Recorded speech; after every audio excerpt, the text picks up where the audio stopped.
السلام عليكم، ازيكم عاملين ايه؟ وحشتوني خالص. النهارده بقى الشتا طبعا ايه، يعني يحب الاول الكيكات والمخبوزات جنب كوبايه الشاي كده اخر اليوم، بيبقى يعني لذيذة قوي. طبعا احنا النهارده معانا كيكه الذره اللي هي البسيسه. كيكه بقى ايه يعني، انا يعني كنت جايه اعملها النور قطع فمفيش حاجه وقفتني بقى، انا حاجه توقفنا؟ مفيش حاجة توقفنا. طبعا قلنا ان نستخدم مضرب الايد ونشتغل بقى بيه كده ونقوي عضلات دراعاتنا، وطلعنا احلى كيكة يعني. بطريقة بسيطة خالص. معايا 4 بيضات، هنحط عليهم معلقة صغيرة من الفانيليا، وعندنا 1.5 كوباية من السكر. طبعا يفضل ان السكر يكون حبيبات ناعمة، يعني بيبقى افضل يعني. مضرب بقى الايد ونشتغل بقى يعني نشغل عضلات ايدينا اهو، منها نخس ومنها نعمل نعمل بسيسة. طبعا نفضل نضرب لغايه ما الخليط يفتح معانا، وهننزل هنا معايا 2 كوباية من الزبادي، عليهم 1.4 كوباية من اللبن الدافي، ومعلقة كبيرة من الخل.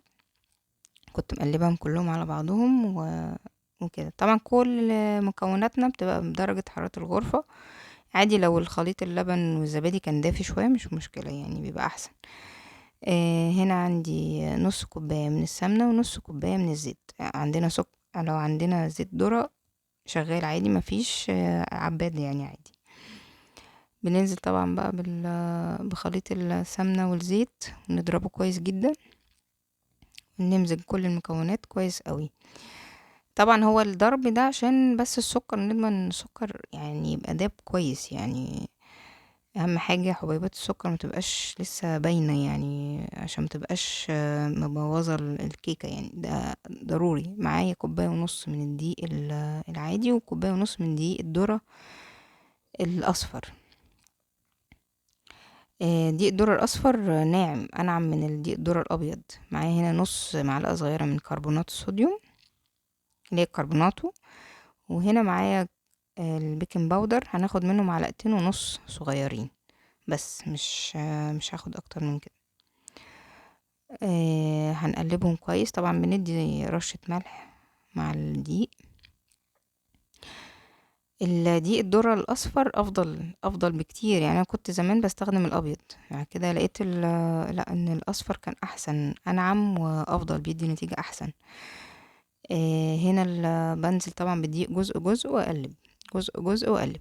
الكربوناتو، نص معلقة كربوناتو دي بتبقى حلوة ليه؟ لان دقيق الذرة تقيل، فبعض الناس بيعمل لهم حموضة او بيعمل لهم عسر هضم. يمكن في ناس بتحبش البسيس عشان كده. لكن لو حط نص معلقة الكربوناتو هت هتخلينا نضيع الجزء ده خالص، مش هنحس بأي حموضة أو أي عسر هضم يعني. ده فايدة الكربوناتو الصراحة. هنا خلاص مزجنا المكونات بتاعتنا كويس جدا. هنا بقى هسيبها وهشغل الفرن يسخن، يعني في حدود ال10 دقايق ربع ساعة. ده ضروري جدا يعني في كيكة البسيسة بالذات عن أي كيك. هنا دي صينية مقاس 30، دهناها بالسمنة وبدرناها بالدقيق. هننزل بالخليط بتاعنا. لازم ضروري ضروري كيكة الذرة تقعد يعني شوية في الخليط بتاعها، ان حتى هتلاقيها تقلت اكتر وبقت احسن يعني. دقيق الذرة بيشرب من السوائل اللي احنا حطيناها. لما نجيب دقيق الذرة الابيض بيبقى اخشن من الاصفر، فبالتالي بسيبها ساعة قبل ما ادخلها الفرن. لازم اقعدها بعد ما اعملها ساعة قبل ما ادخلها الفرن، عشان يكون دقيق الذرة اضمن ان هو طري خالص وشرب السوائل.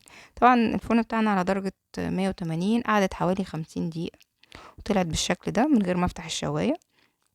جميلة وطرية ولونها كان حلو، وارتفاعها كان كويس بالنسبة لي صراحة. بغطيها طبعا واسيبها لغاية ما تبرد خالص ونقدمها. هنا بعد الكيكة ما بردت وقدمناها بقى مع الشاي، بتبقى طعمها خطير يعني. انا صراحة ماليش تقل على الكيك الفانيليا، لازم اعمل يا اما بسيسة يا اما كيك ماربل. دي بقى وصفتنا النهاردة، اتمنى تكون نالت اعجابكم. متنسوش اللايك والشير والاشتراك في القناة، والى اللقاء في فيديو اخر.